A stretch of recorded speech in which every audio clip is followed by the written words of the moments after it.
Carlos Alzamora es uno de los diplomáticos más distinguidos que ha tenido el Perú. Ha sido embajador en Washington ante Naciones Unidas y entre sus intereses intelectuales está la figura de Augusto de Leguía. Esto es Pensar en el Perú y yo soy Mauricio Novoa. Carlos, Sí. tú entraste al servicio diplomático el año 43. Así es. ¿Cómo era el servicio diplomático del año 43? ¿Y Bueno, cuáles eran sus principales preocupaciones? bueno, para empezar, entrábamos todos en el Palacio de Torre Tagle, ¿no? Y era una familia muy unida, que se respetaba, que se estimaba. Imagínate que cuando alguien salía al exterior hacíamos comida de despedida en el club de lawn tenis de la exposición, donde rivalizaban pues los brindis en ingenio y en humor, y hay uno de esos foquetos inolvidables, pero que está muy largo para recitarlo Cuéntalo, ahora. cuéntalo, cuéntalo. No, después veremos si me da el tiempo. Eh, el asunto es que yo entré antes de cumplir los 17 años, ¿no? Y a los 6 años salí al Paraguay, que yo le llamo el país heroico y musical, entre otras cosas porque es el país de pleno mestizaje, en el que desde la señora más sofisticada hasta el campesino más humilde hablan en guaraní, ¿no es cierto? Bueno, y donde no existe la palabra dulces, sino como la miel, ¿no?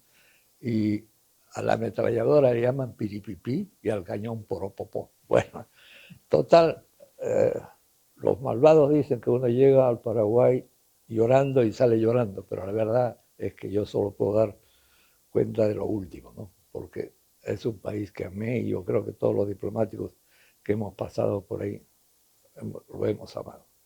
Ahora, no dejaba de tener sus bemoles, pese a la distancia y todo, porque vivíamos en ese momento la dictadura de Odría.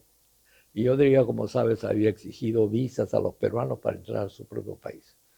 ¿Qué resultaba? Que los deportados, apristas, comunistas, urristas, independientes, vagaban pues en busca de trabajo y de medios de subsistencia en función de un pasaporte válido. Y entonces venían a pedirme que lo renovara. Nosotros teníamos instrucciones terminantes de no renovarlos, pero yo no dejé pasar una sola oportunidad en que no se los renové a todos, ¿no?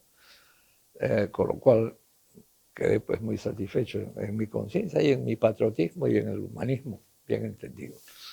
Y las preocupaciones que tenía la Cancillería peruana en la década de los 40, 50, ¿cuáles eran? Bueno, vivíamos muy en función del problema con el Ecuador y el protocolo de Río, ¿no es cierto?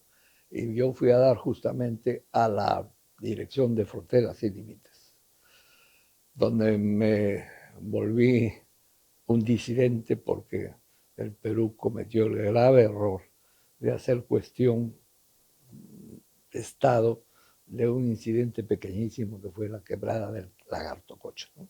Era un punto de referencia en el protocolo, pero al ir las brigadas al terreno descubrieron que no tenía un brazo sino dos. Y claro, cada parte alegaba que convenía era legítimo. Y de esa tontería, 70 kilómetros de maraña inaccesible, el Perú decidió paralizar la ejecución del protocolo que venía desarrollándose con toda velocidad y toda normalidad. Y quedó detenida la ejecución del protocolo durante 50 años.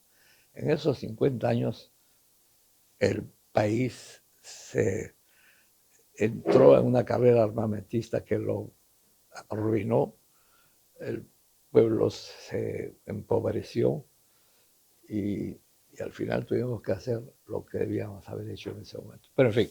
Ahora, lo que es interesante de ese periodo es que precisamente los dos militares que tuvieron mayor actuación política, por decirlo de alguna manera, que son Eloy Ureta, que quiso ser candidato, Así es. o que quiso aspirar a la presidencia, y Odría, Ambos eran excombatientes de la campaña militar del año 41 y exacto. por consiguiente no se ha hecho todavía el estudio, pero si uno ve, digamos, algunos ejemplos de ministros o posiciones militares en posiciones importantes en ese periodo, muchos eran excombatientes o habían participado en esa campaña. Es cierto. ¿Qué tanta influencia que tuvieron estos militares en lo que estás contando? Yo creo que mucho, porque el técnico y director de esta sección del ministerio era el ministro Bolívar Ulloa. Bolívar Ulloa era un gran conocedor de las fronteras, aún no habiéndolas recorrido nunca, pero tenía en consecuencia una gran autoridad.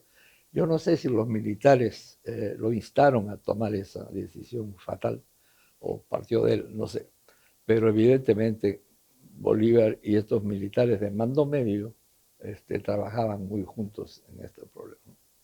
Luego vino el árbitro brasilero, Bras Díaz de Aguiar, y ahí se produjo una situación graciosa porque se instaló en la oficina y lógicamente durante el día trabajaba con Ulloa, pero cuando Ulloa se iba porque tenía mamá y novia, Díaz de Aguiar se aburría.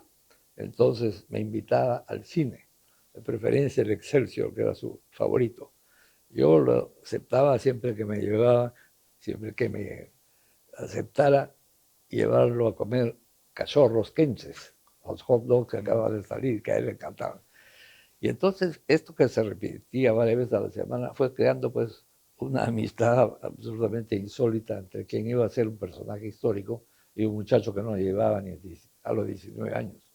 Pero de mis conversaciones con él me reafirmé en que él creía también que había sido un gran error de la estrategia peruana paralizar el asunto por Lagarto 8. Y al final el tema lo solucionó Díaz de Aguiar. Sí, pero al final, pues, de la misma fórmula que se adoptó cuando Maguad y Fujimori eran presidentes, ¿no? Y que los cínicos dicen, pues, que se trataba de un libanés y un japonés y que por eso pudo resolverse. Puede ser, pero el asunto que se resolvió.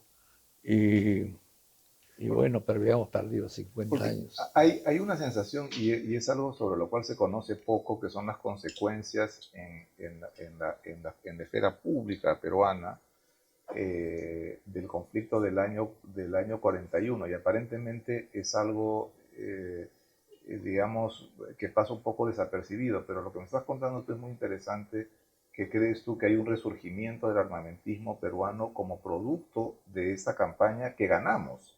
Así es. Pero es un armamentismo que fue muy costoso porque teníamos que dedicar al frente chileno el doble de lo que le dedicábamos al ecuatoriano. En consecuencia, teníamos 3 gastos de armamentos, ¿no? Y eso pues arruinó al país, ¿no? Y detuvo su desarrollo, que venía pues desarrollándose muy bien. Y son pues las fatalidades del destino, pero evidentemente perdimos medio siglo. Ahora, y yo creo que si uno hace una especie de balance de la política exterior peruana hasta los años 60, y en general yo creo que todo el siglo XX, hay una preocupación por cerrar las fronteras. Digamos que creo que es yo no sé hasta qué punto eso es, si tú piensas que eso es lo que termina generando lo que hoy día es Torre-Tagle, es decir, el Torre-Tagle moderno nace con esta vocación, con esta No, vocación de... no creo. Nosotros fuimos más bien aperturistas, ¿no? Y al decir nosotros quiero No, decir no, que, me refiero, o sea, cerrar las fronteras, no en el sentido que no hay ingresos, sino de cerrar los problemas fronterizos. bueno, claro, eso tratamos mucho, ¿no? Es cierto que Leguía lo solucionó de los 5, 4, y dejó expedito el poder cerrar al Ecuador también, ¿no? En nuestro beneficio, en nuestro interés. Pero cuando hablamos de la Cancillería de ese momento, tengo que decir que yo no puedo hablar, sino como miembro de una generación que, encabezada por Carlos García Bedoya, llegó lenta pero inexorablemente a los puestos de comando de la Cancillería al mismo tiempo, ¿no? Y eso fue un gran cambio. O sea que, por ejemplo, tienes un caso. Cuando nosotros entramos al Acuerdo de Cartagena, Pacto Andino, se daba la circunstancia de que el presidente de la delegación, Vicente Cerro Cebrián, era enemigo del pacto. Entonces, me mandan a mí como vicepresidente de la delegación con el encargo específico de que yo me aseguro que el Perú firme el pacto. Y me ponen de apoyo político al coronel Guillermo Argurú Darián, que tú recordarías de la época de Velasco, porque era muy próximo a él y un tipo muy macanudo. Y entonces, en ese momento, pues, todas estas inhibiciones y resistencias de Cerro, para nuestra generación, que lo que quería era justamente una política que, liberada de sus hipotecas históricas que habían restringido la situación del Perú, se abriera a todos estos problemas. Entonces, una actitud como la de Cerro pues era anatema, ¿no? Claro, justo lo que te quería comentar, es decir, hasta los 60 o finales de los 60 hay una política concentrada en los límites del Perú, y después se da este vuelco, digamos, aperturista, que no solo implica el pacto andino, sino también ver los países del bloque, digamos, asiático, soviético, ¿no? claro. China, la Unión Soviética, los países satelitales de esto. Y esto tiene su origen en un famoso memorándum de Carlos García Bedoya, ¿no? Sí, sí, efectivamente. Él es el que le da pues una inspiración y una estructura fantástica, brillante, bueno, promisora, que se cumplió. En ese periodo la diplomacia peruana alcanza el brillo y el impacto que jamás había tenido y que superaba mucho el verdadero potencial y dimensión del país, ¿no? Y eso es lo que Carlos sostenía, que una política soberana, visionaria, audaz, podía conseguir esos resultados como, como nos exigía, encomendándonos misiones que muchas veces eran imposibles, ¿no? Pero que él insistía en que se hicieran y la mayoría de las veces tenían éxito, ¿no? Entonces, ¿tú crees que el Torretagle moderno nace en esta generación que encabeza Carlos García Bedoya? Sí, pero también quiero decir que esto funciona en relación al contacto muy franco, muy abierto que tuvimos con los dos cancilleres, Mercado Jarrín y de la Flor. Con ellos se estableció evidentemente un entendimiento muy estrecho porque ellos nos permitían, por coincidencia con los objetivos que teníamos nosotros, alcanzar las metas que nos habíamos propuesto para nuestra diplomacia. Así que fue una relación muy fructífera. ¿Y a qué atribuyes tú que el gobierno militar haya, en el fondo, aceptado digamos, este nuevo planteamiento de la política exterior peruana, o esta nueva visión de la política exterior peruana? Porque coincidíamos bastante con los propósitos internacionales de ellos y porque una vez logrados los primeros éxitos, bueno, nos dieron toda su confianza, ¿no? Es decir, ellos creían que los diplomáticos éramos pues los negociadores natos y nos encomendaban pues misiones difíciles, ¿no? Siempre. Yo fui el presidente de la primera misión comercial a la China, donde se abrió ya ese. Pese a que en el momento que me llamó Mercado a decirme que iban a mandar la misión y que Velasco quería que yo la presidiera porque yo era el subsecretario de Economía de la Cancillería, no por otra cosa. Y yo le dije así con toda franqueza, vea, no nos hagamos ilusiones de que los chinos van a comprar harina de pescado y cobre, porque los 9 millones de belgas compran más que los 900 millones de chinos. Ahora, si ustedes quieren que demos este primer paso para mañana abrir las relaciones diplomáticas con la China, mi generación está absolutamente de acuerdo y gustosa de hacerlo. Y así fue. Y acabas de comentar algo muy interesante, que es esta, digamos, que García Bedoya, esta generación, imprime una dosis de audacia a la Cancillería. ¿En qué se manifestó esto, por ejemplo? Bueno, como te digo, de cada reunión con él en su despacho, salía pues una misión. Recuerdo mucho Juan José Calle, ¿te acuerdas tú? Sí, sí. José Calle, el arequipeño, y según Hoyos Osores, le decía: Calle, con usted la procesión va por fuera, porque era muy, muy así sombrío, pese a que tener un gran sentido del humor. Entonces él hacía pues toda la argumentación contraria al planteamiento de Carlos, porque era consciente de que esa gestión que se le encomendaba ante un gobierno extranjero no podía caminar, no iba a salir. Así es que llegó un momento en que ya pues se levantó y dijo: bueno, voy a hacerla aunque salga Pato Gallareta. Y en la puerta volteó y dijo: y va a salir Gallareta, como efectivamente salió. Bueno, pero a mí me encomendó uno también imposible, eh, que fue convencer a Cuba, que se había presentado candidata al Consejo de Seguridad, a que, como no iba a salir porque Estados Unidos siempre lo bloqueaba, le cediera el turno o la posibilidad al Perú. Y yo sabía que Cuba no podía admitir de entrada que iba a perder y que en consecuencia eso no iba jamás a funcionar. Pero él insistió y total fui despachado como embajador especial de Velasco.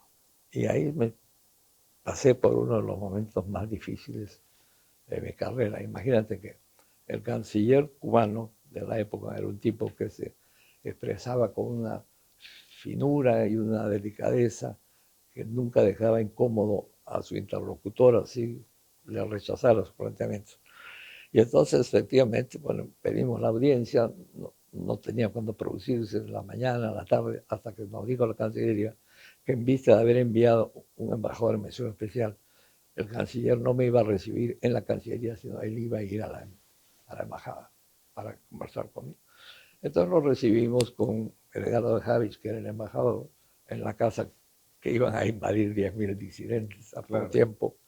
Y la señora les dimos ahí pues unos cevichitos y un pisco sour que me encantaba. Y el hombre, pues en esa forma delicada y todo, nos dijo: pues no voy a entender que ni hablar. Entonces, de Javis, que era pues un intelectual y un hombre, un escritor, le dice: canciller, permítame que le haga una pregunta personal, pero al ver sus dedos tan finos y tan largos, pienso que usted ha debido ser guitarrista o pianista. Y él, con toda naturalidad, le dice: no, los tengo así porque fui carnicero. Bueno, tú comprendes que es una sociedad igualitaria, eso no hubiera causado sobresalto, pero una sociedad clasista como son las latinoamericanas, eso por lo menos exigía pues un esbozo de sonrisa, ¿no? Pero la disciplina profesional de los tres se impuso y no movimos un músculo de la cara. Y escuchamos interprétos cuando él nos contaba cómo con el hacha iba cortando a las diferentes partes de la red. Fue tal vez el momento más difícil profesional y humano que yo he tenido. Pero lógicamente nos quedamos satisfechos de no haberle creado el menor embarazo pues a nuestro ilustre huésped, ¿no? Que tenía pues todo el mérito sindical y político de haber llegado donde había llegado. Y en algo contribuyó este éxito que también, digamos, persistieran algunas cosas en la Cancillería peruana de vieja escuela, digamos, de la vieja escuela, esta conjugación de la vieja escuela con la nueva. ¿Cómo no? y se presentaba pues a cada rato. Le doy un solo caso, cuando se presentó la posibilidad de entrar o no al no alineamiento. Bueno, la plana de la Guardia Vieja se opuso y nosotros, los llamados rebeldes de antes, estábamos a favor, ¿no? Y al final se hizo y bueno, el Perú, para darte dos ejemplos del no alineamiento, el Perú, que había proclamado la tesis de las 200 millas en el año 47, por entonces, que estábamos ya en el 67, no había conseguido sino el apoyo de Panamá, Costa Rica y no sé qué otro país, Colombia. Bueno, entramos al alineamiento, planteamos la cosa y al mes teníamos 100 países apoyando la posición peruana. La otra cosa es que el Perú había querido siempre entrar a la Comisión de Derecho Internacional de Naciones Unidas y no había podido, aún presentando candidatos como Alberto Ulloa, etc. Bueno, en ese momento, y me tocó a mí la suerte de poder estar de embajador en Ginebra y hacer las gestiones, entramos con dos embajadores, don José Calle y Luis Solari Tudela, ¿no? Así que, ya ves, habíamos esperado 25 años, pero el alineamiento. Y por último, después de las reuniones en Lima de los 77 y de los no alineados, teníamos siempre pues el apoyo irrestricto de 120 países que nos apoyaban en lo que fuera, resoluciones, cargos, etcétera, etcétera. Así que en realidad para el Perú el no alineamiento fue una gran empresa y un gran resultado. ¿Y no fue complicada esta convivencia con los militares, sobre todo quienes tenían convicciones democráticas? O sea, esta dinámica, digamos, con un gobierno que digamos, quiso hacer reformas y las hizo, algunas mejores que otras, pero cuyo origen era un origen, digamos, digamos, ruptura democrática. Es eso, digamos, cómo No, fue asimilado en la Cancillería. Me refiero en general, porque también sí, podemos hablar del gobierno de Odría y de otras claro, claro. intervenciones. Bueno, en esos otros gobiernos tuvimos más roces quizás. En estos menos porque no se metieron. Quizás por la circunstancia de que tuvimos estos dos cancilleres que eran bastante inteligentes, percibían claramente las situaciones y respetaban mucho el criterio de los profesionales jóvenes, ¿no? A los otros no les hacían caso. Pero aún así se presentaban pues casos que no puedo olvidar. El Pacto Andino tenía pues problemas con terceros países, porque por ejemplo tenía la obligación de aceptar en primer lugar la oferta de un tercer país, mejor dicho, de un país no, del grupo andino. Y la primera perjudicada fue la Argentina, cuya carne habíamos importado tradicionalmente, siempre, ¿no? El momento en que entra Colombia y hace su oferta, el Perú tiene que darle la preferencia. Y esto creó un problema con la Argentina que se fue envenenando hasta un momento que el canciller me llamó y me dijo, mire, vengas esta tarde a las 4 porque he organizado una reunión con el ministro de Agricultura y con el embajador argentino a ver si resolvemos esto antes de que complique más nuestra situación a la Argentina. Entonces el embajador presentó su caso así en forma muy fervorizada y el ministro, incluso le iba a decir, pues no, me extraña pues que usted, ministro, haya hecho estas referencias a un posible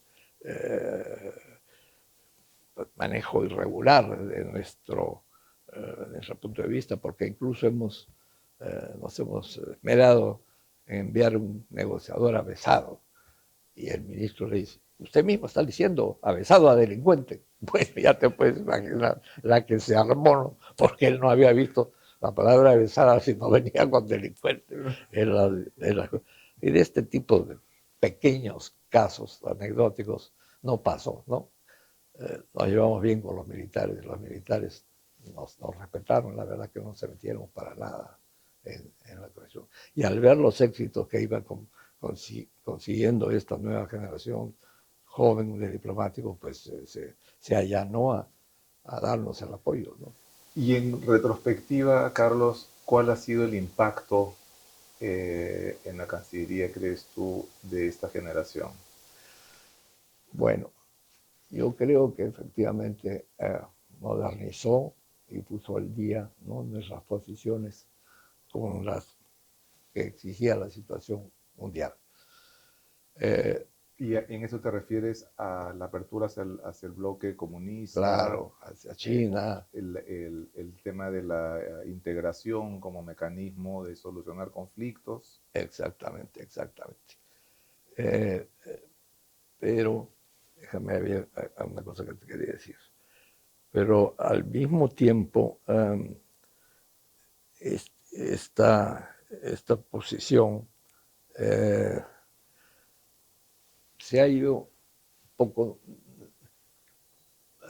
afectando, se vio afectada por el golpe que le dio Fujimori a la carrera, cuando expulsó 119 funcionarios con los cargos más inverosímiles, ¿no?, e injustos.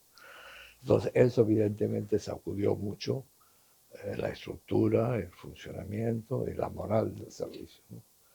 Ahora nos hemos recuperado y yo creo que tenemos un servicio moderno, muy profesional y que hace las cosas bien, ¿no? Pero me refiero, el impacto de esta generación en términos, digamos, de manera de ver el mundo, de manera de ver las relaciones internacionales, digamos, hasta ideológico, Sí. de énfasis en algunas cosas, ¿cuál crees que fue? Bueno, yo tengo la pretensión de creer que en ese momento se señalaron líneas de conducta que se mantienen hasta ahora, Como ¿no? por ejemplo. Como por ejemplo, pues, la apertura con todos los países, independiente de su signo ideológico, para el comercio, por ejemplo, ¿no?, para las inversiones, para lo que sea. El apoyo a los movimientos de independencia de los países que todavía eran colonizados, ¿no? Como dices tú, la apertura al bloque oriental, pasando por todas sus tribulaciones y una relación con Estados Unidos pues bastante, ¿qué te podría decir?, autónoma, ¿no?, en materia de decisiones y posiciones. Y bueno, quizás no tiene el fuego que tuvo en su nacimiento, como pasa en todos los procesos, pero se mantienen las líneas tradicionales que en el fondo se sentó Carlos García Bedoya.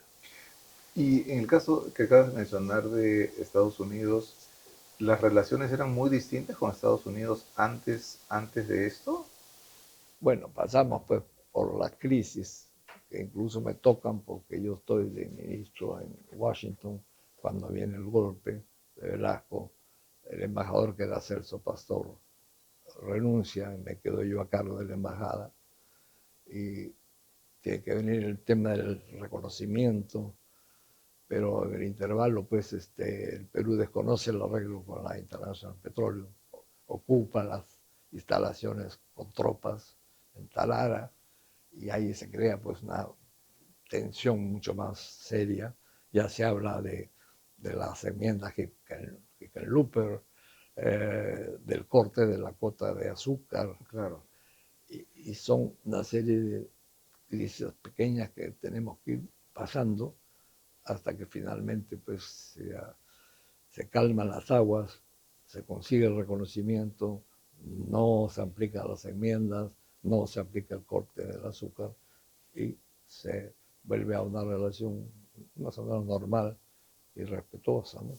Pero digo, en el siglo XX, antes de este vuelco que da la Cancillería, Sí. las relaciones en el siglo XX con Estados Unidos fueron muy distintas de las que Sí, hubieron después. claro. O sea, ¿realmente hubo mucha influencia de Estados Unidos? Sí, Porque digo, sí. que se habla mucho de la influencia de Estados Unidos, pero yo no sé hasta qué punto... Bueno, mira, yo solo puedo juzgarlo desde el punto de vista de la OEA, ¿no? Donde termina también en esas circunstancias. Por ejemplo, cuando la invasión de la República Dominicana, ¿no? El Perú, la vieja guardia quería que el Perú no tomara el paso, pues, de condenar la invasión y exigir el inmediato retiro de las tropas americanas, que era la posición del gobierno, de Belaúnde, de Schwab, ¿no?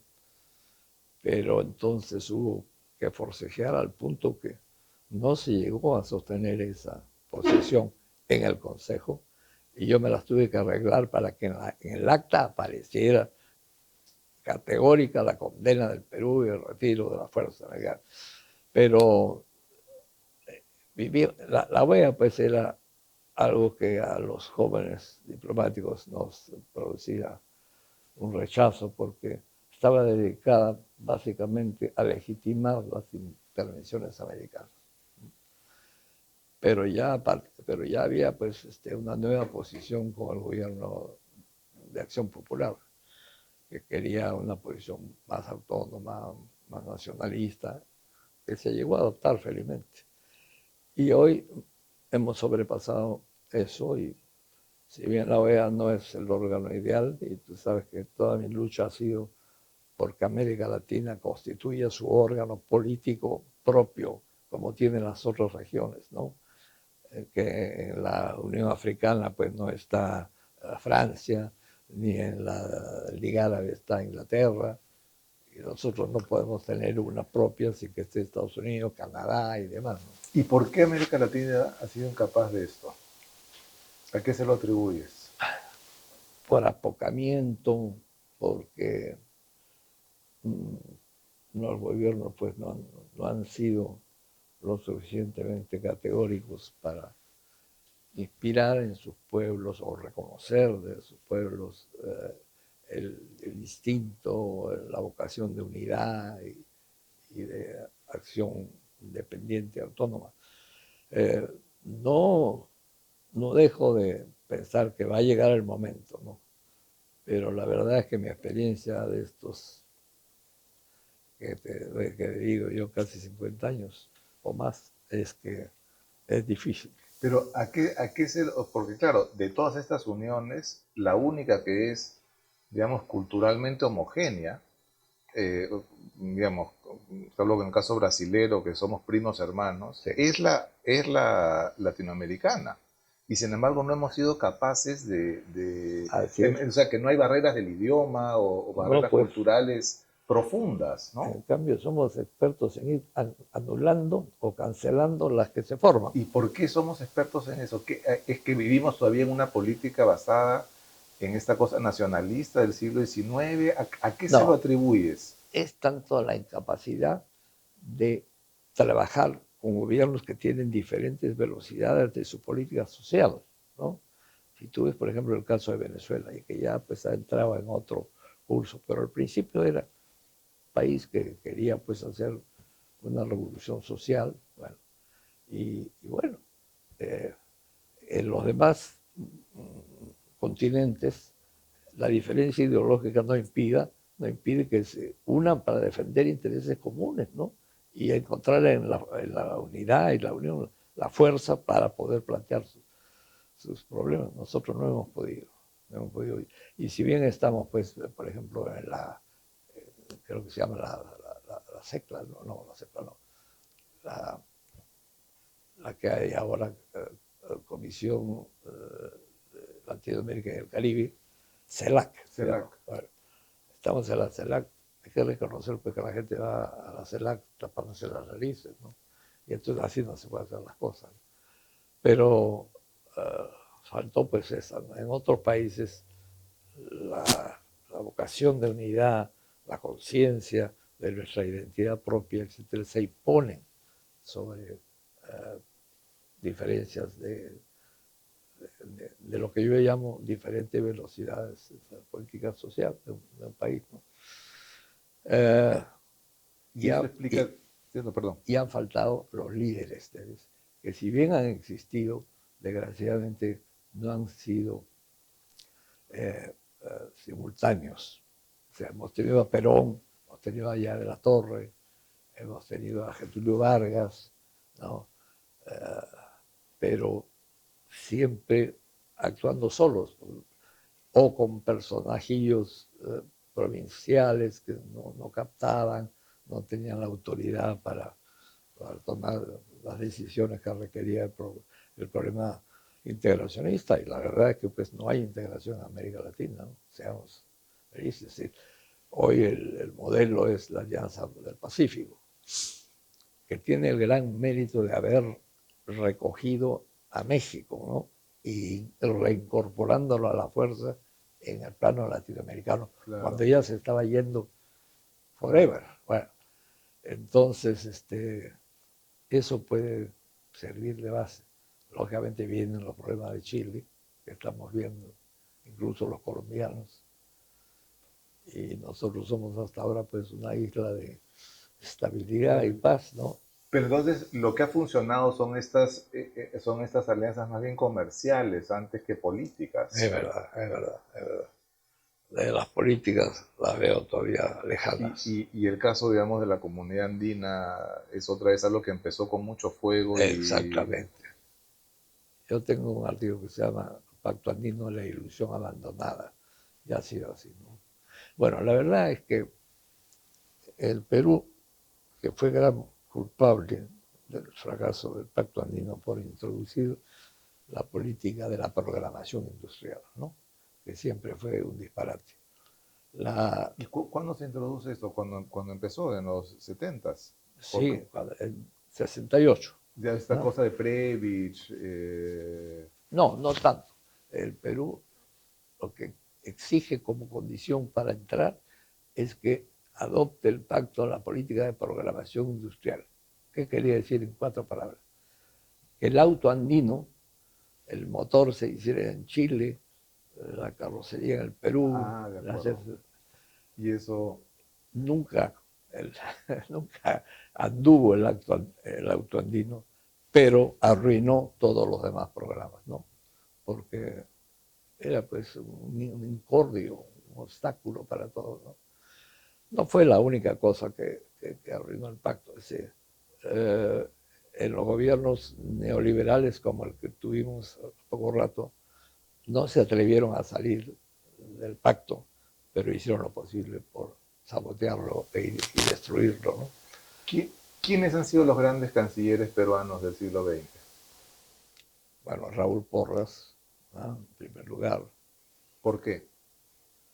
Porque la inteligencia, la visión de Porras, su honestidad íntima, su vuelo, su nacionalismo, su sentido de justicia social, todo se asociaba para que él fuera, frente a Carlos García Bedoya, el maestro indiscutido y el otro el discípulo predilecto, ¿no?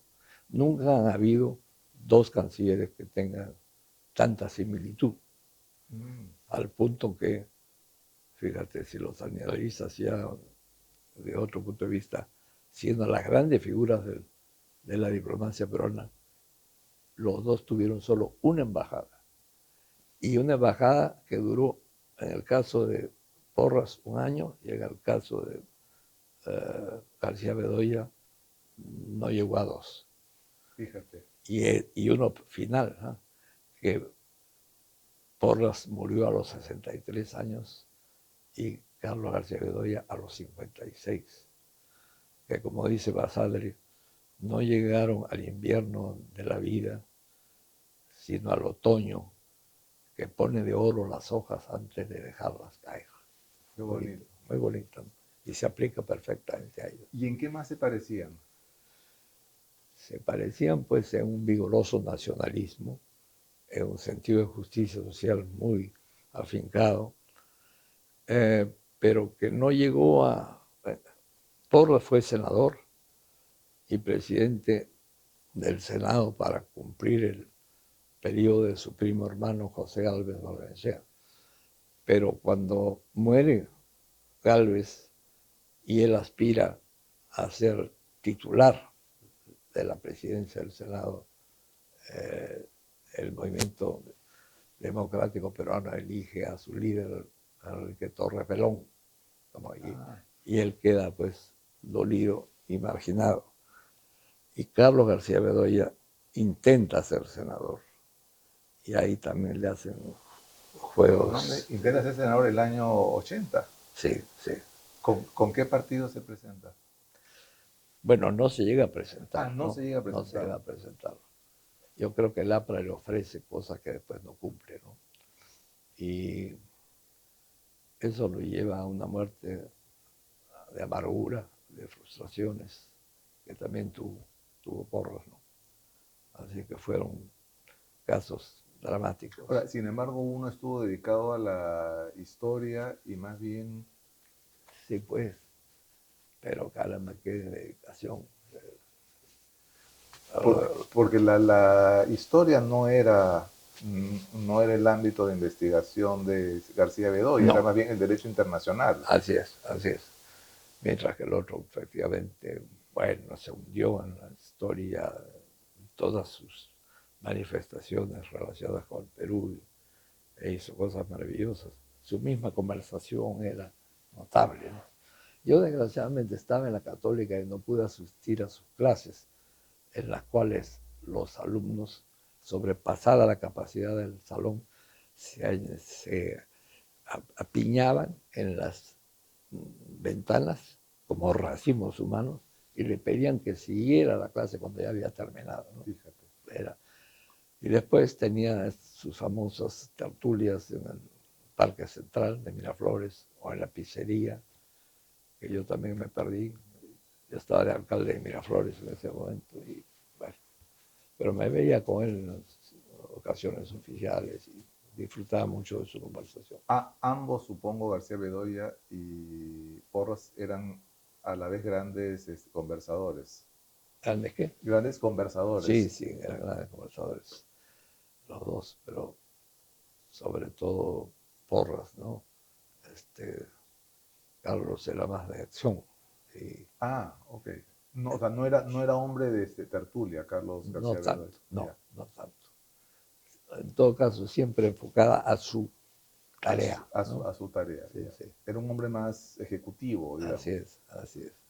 ¿Me vas a contar lo que dijo Sofocleto? Sofocleto, y perdonen el brindis, no recuerdo exactamente cómo empezaba, pero se refería al momento en que las naciones de la antigüedad tomaban sus primeros contactos y establecían sus primeras relaciones. Y entonces él seguía así. Así se intercambiaron religiones, arte, rito, leyenda y poesía.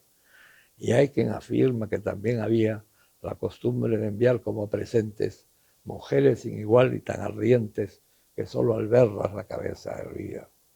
Oh, qué tiempos felices fueron esos, más cortos por desgracia, porque un día no sé qué pobre imbécil pensaría que más que sex appeal valen los sesos.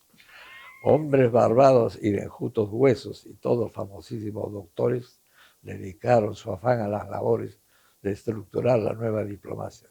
Y así quitaron al calzón su gracia y el calzoncillo se llenó de honores.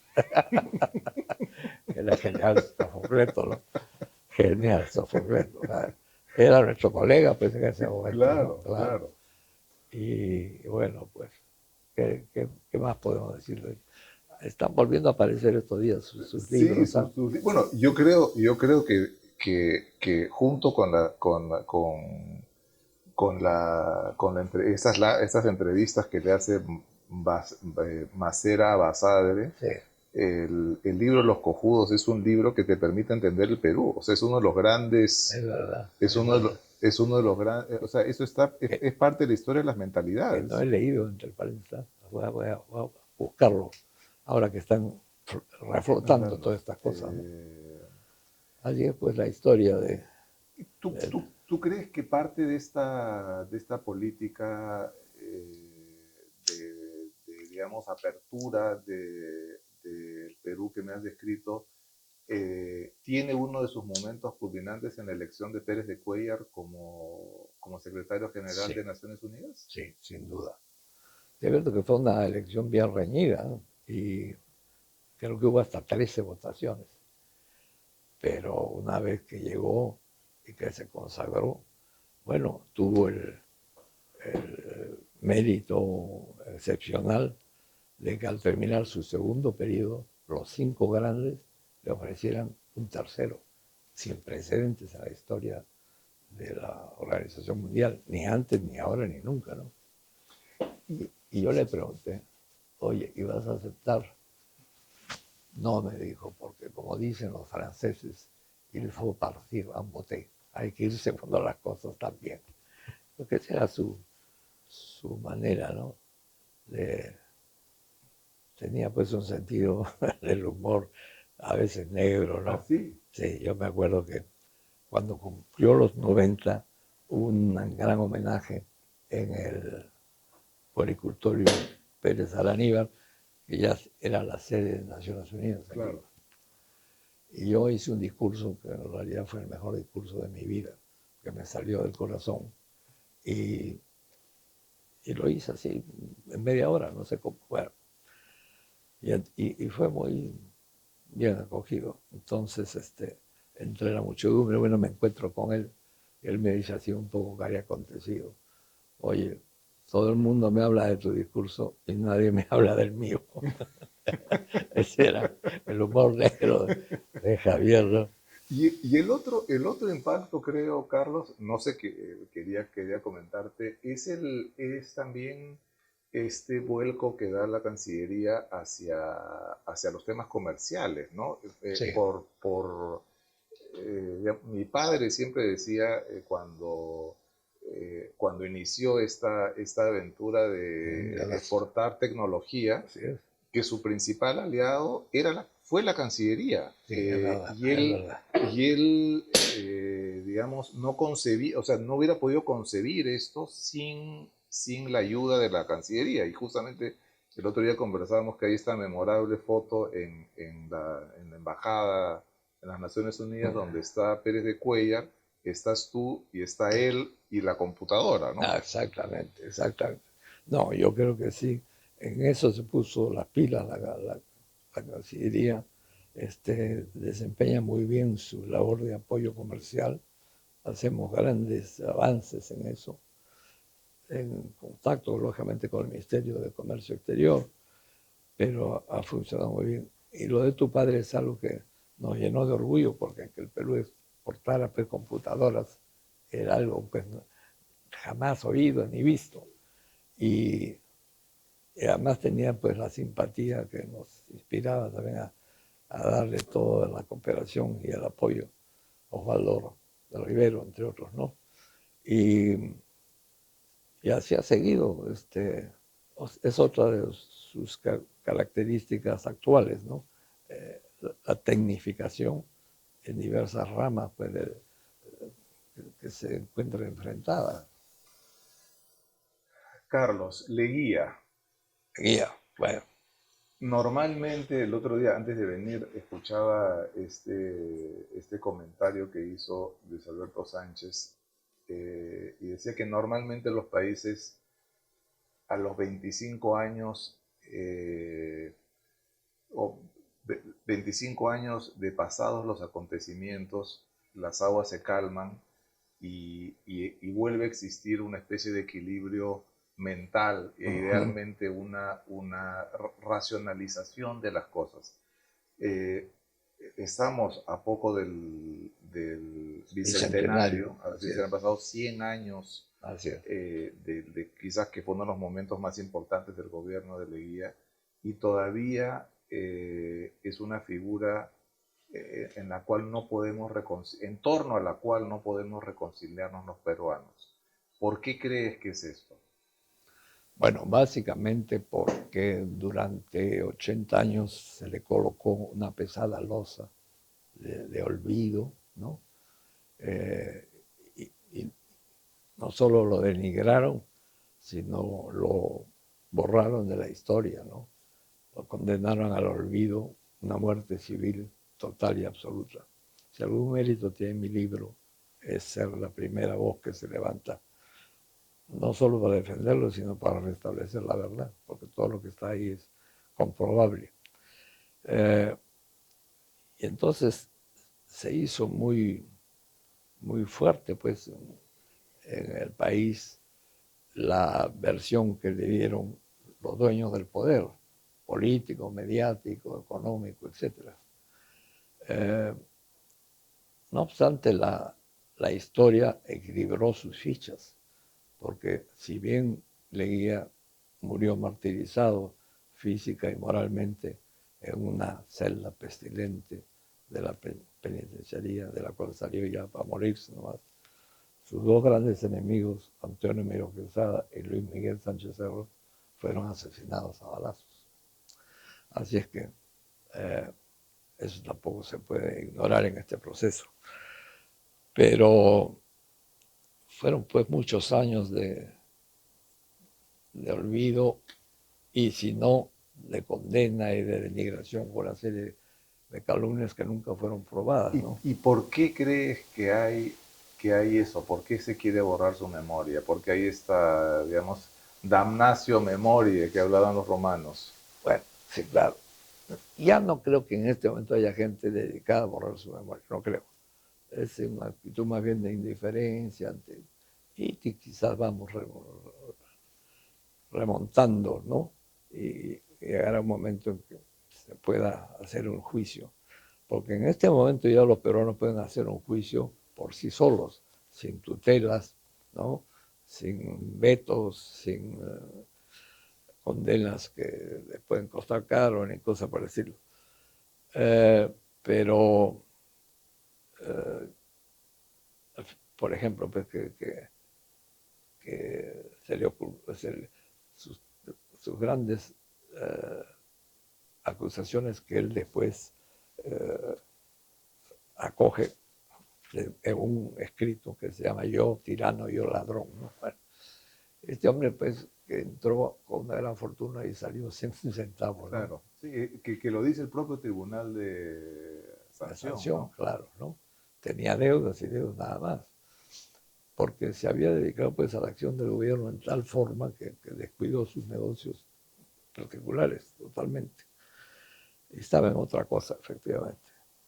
Y por algo, pues, ayer La Torre lo proclama como el mejor presidente peruano del siglo XX, pese a haber sido su enemigo, haber sido preso y haber sido deportado.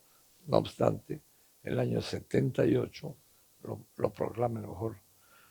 Y al fin y al cabo, José Carlos Mariátegui, bueno, con su actitud, ¿no? de acoger su invitación a que vaya a Europa a transmitir qué es lo que está pasando ahí, y se queda 3 años y medio viajando por Francia, Italia, Alemania, Austria, Checoslovaquia. Es también un hombre que tácita o expresamente lo considera el modernizador del Perú, como fue. Y poco a poco, en el libro que yo digo, que yo escribo, digo que si uno hiciera el ejercicio de eliminar del centro todos los edificios construidos bajo Leguía, desaparece el centro, queda un enorme Tal como hueco. lo conocemos, ¿no? Por supuesto, le dio digamos, identidad moderna al centro Así histórico. es, ¿no? Por hablar de eso nomás, pero en fin, en el interior y en otras partes, Bueno, pues tiene una lógicamente, política de irrigaciones, de carreteras. así es, ¿no? Y una cosa muy importante que es el, la protección a la raza aborigen, ¿no? El hecho de que los bienes de las comunidades que reconocen legalmente son imprescriptibles y no que se queda ahí, sino nombra a la cabeza de las instituciones que de paso crea la Dirección de Asuntos Indígenas del Ministerio de Fomento, a la cabeza pone a los indigenistas más, a los Vallés, ¿no? Claro, hace el patronato de la raza indígena. Claro, ¿no? claro. Y no deja de asistir a una sola de las fiestas de Amancáes, ¿no? Para celebrar el Día del Indio y compartir con las comunidades pues, su folclore, sus comidas, todo. Ni una sola vez. ¿Cuáles fueron los principales méritos de los gobiernos de Leguía? Bueno, son tantos que no sé por dónde empezar, pero la verdad que, en primer lugar, uno pues, que es casi increíble, pues, cuando él llega al poder, el Perú no tiene ni una sola de sus fronteras establecidas, claro. ¿no? Y entonces él hace pues una jugada genial porque precipita el acuerdo con Brasil, que tenía un acuerdo secreto militar con el Ecuador, donde se dice que en el caso del Perú podrán actuar con toda su fuerza del lado del Pacífico o del lado del Amazonas, los dos países, lo cual destruye naturalmente esta alianza ecuatoriano-brasilera que forma parte de lo que se llamó el cuadrillazo, ¿no? Porque dio la casualidad peligrosísima de que coincidían todos nuestros problemas limítrofes con nuestros vecinos, ¿no? Brasil, Colombia, Ecuador, Bolivia y Chile.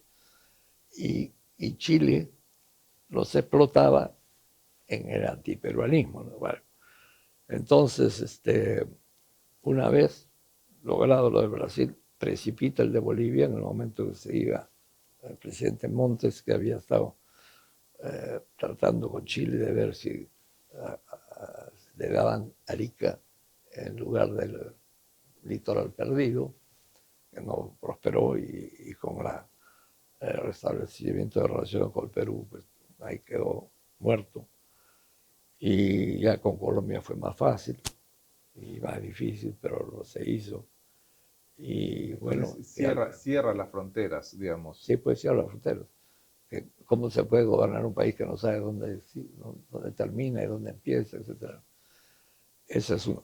La otra es que le devuelve al país el orgullo y la confianza y la fe, ¿no?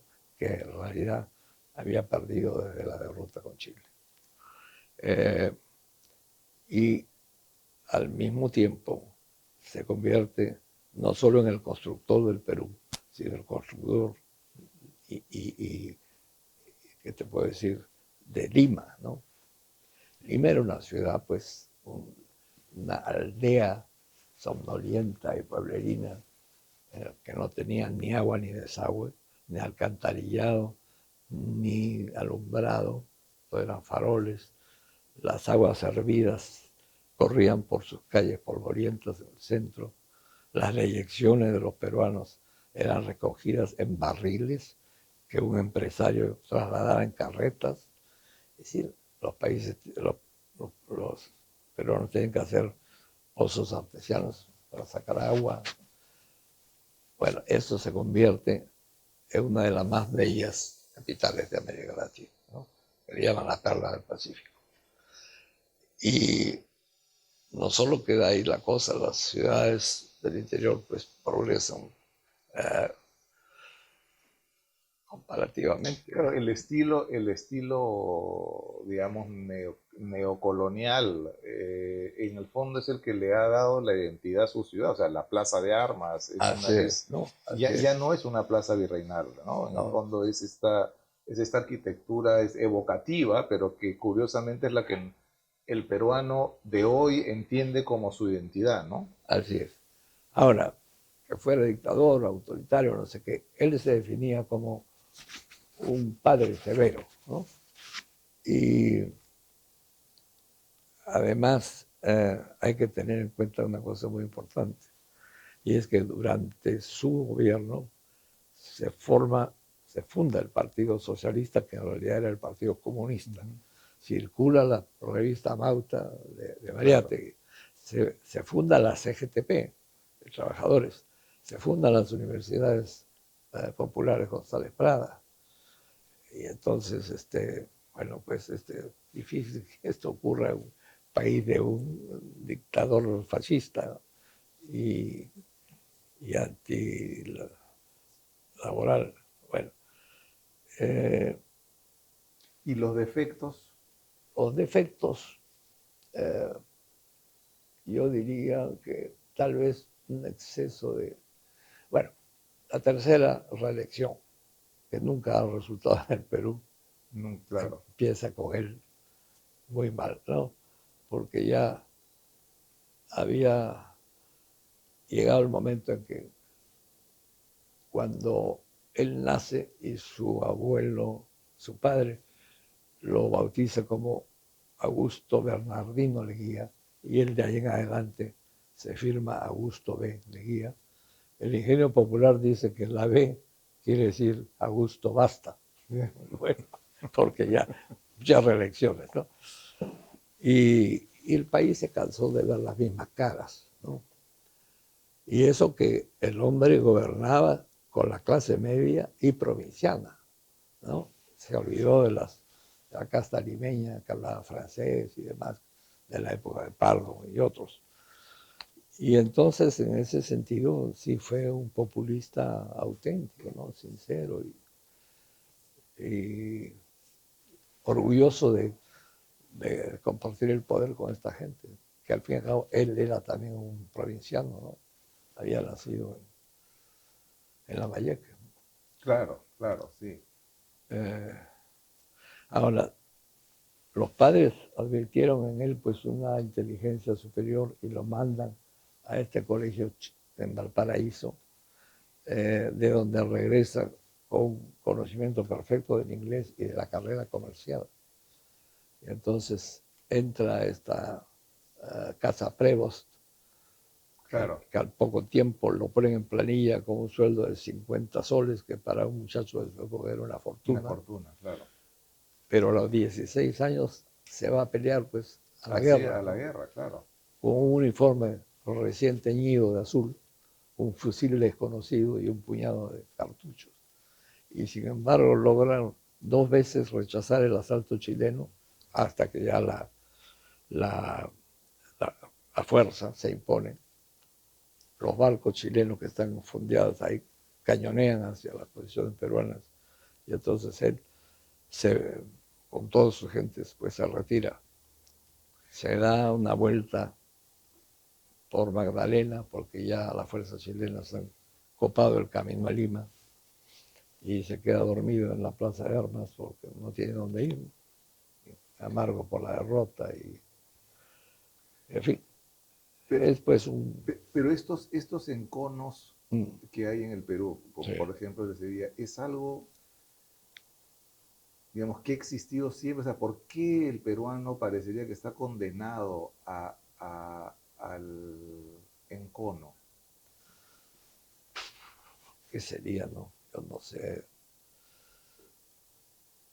Tal vez la posición más cómoda, ¿no? Sí, sobre todo el beneficiario de ese encono es un poderoso, ¿no? Y ese ha sido un poco al fin y al cabo, todos los presidentes que siguieron, ¿no? H. Cerro, Benavides, Prado, Bustamante, Belaúnde, todos eran antileguistas, ¿no? Por una razón u otra. Así que muchos años de antileguismo oficial, eso se transmite, pues. Y sobre todo, pues, los acomodaticios ahí están para continuarlo. Pero yo creo que ya eso está terminando, me parece. Ojalá pues otra gente se sumen a mis escritos y A escriban los tu suyos. cruzada. Al fin y al cabo yo no soy el gran escritor biográfico, pero veamos pues en qué termina esto. Ya no estamos para tener el lujo de mayores enconos, ¿no? Muchas gracias, Carlos. Muchas ¿De qué? Pues gracias. hombre, Muchas a gracias. ustedes por esta entrevista.